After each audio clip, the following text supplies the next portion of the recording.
What if a game knew you were playing it and started messing with you? One minute you're following the rules, the next you're arguing with the narrator. Really? I was in the middle of something. Do you have zero consideration for others? Are you that convinced that I want something bad to happen to you? Welcome to the Stanley Parable, a game about games and the illusion of choice. It's not about winning, it's about wandering off the path and seeing what happens. Follow the rules or don't.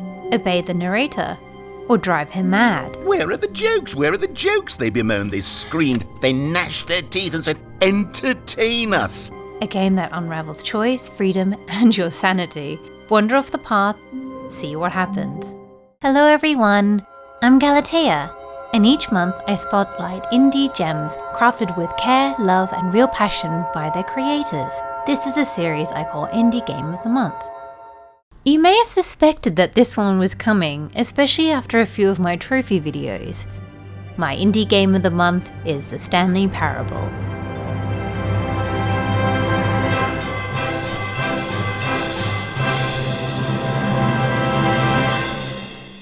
Created by William Pugh and Davey Reedon, who recently launched Wonderstop, this game started as a mod for Half-Life 2, but quickly evolved into its own standalone masterpiece. It's a self-referential experience about, well, being in a game. Click the button to move him back to the right, and if he reaches the fire, you fail. As soon as you boot it up, you're introduced to Stanley. Stanley is your regular guy with a regular job, living a regular life, until one day at the office, everyone vanishes. So Stanley is left to figure out why.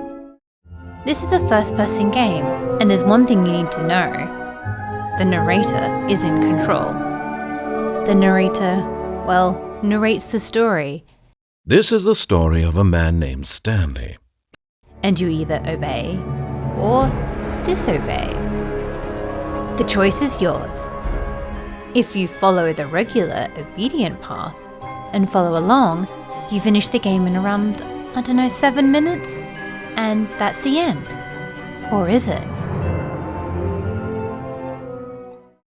If you're satisfied with that ending, then sure, you can walk away and think, well, that was a quick, quirky experience, but was it a bit of a waste of money? But if you were like me, and you boot the game back up out of curiosity's sake, that's where the true soul of this game comes to life. Every little choice leads to different outcomes. Some paths are as mundane as the obedient route, but others go completely off the rails. And all the while, it's referencing the very concept of being aware that we are in a game, and Stanley's ability or inability to follow instructions. It's a sharp, clever game with dry humour that keeps you coming back. Even though the environments are simple, and almost no characters besides Stanley and the narrator, the game manages to capture your curiosity for hours. What changes can I make that affect the total outcome? Can I break this game? How angry can I make the narrator? I'm still here in this pile of rubbish, with you, who thought you were so clever. Now look where we are. My entire game is destroyed. How many endings are there? It's full of that British humour I love, much like Thank Goodness You're Here, even down to the trophies. One of my favourites is You Can't Jump, which you earn if you keep spamming the jump button. Another is click on door 430, where what seems like a simple task, just clicking on door 430, spirals into a wild and frantic chase through countless doors and objects, all at the behest of the narrator. Yes, we did it!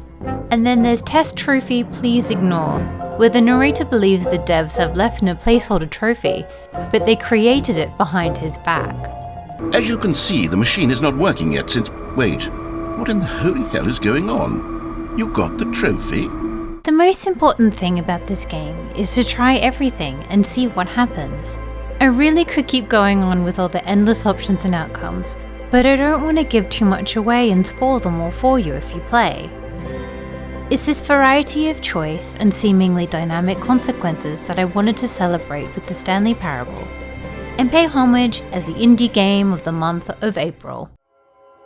Have you played the Stanley Parable Ultra Deluxe or the original?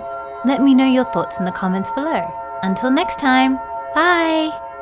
It's a self-referential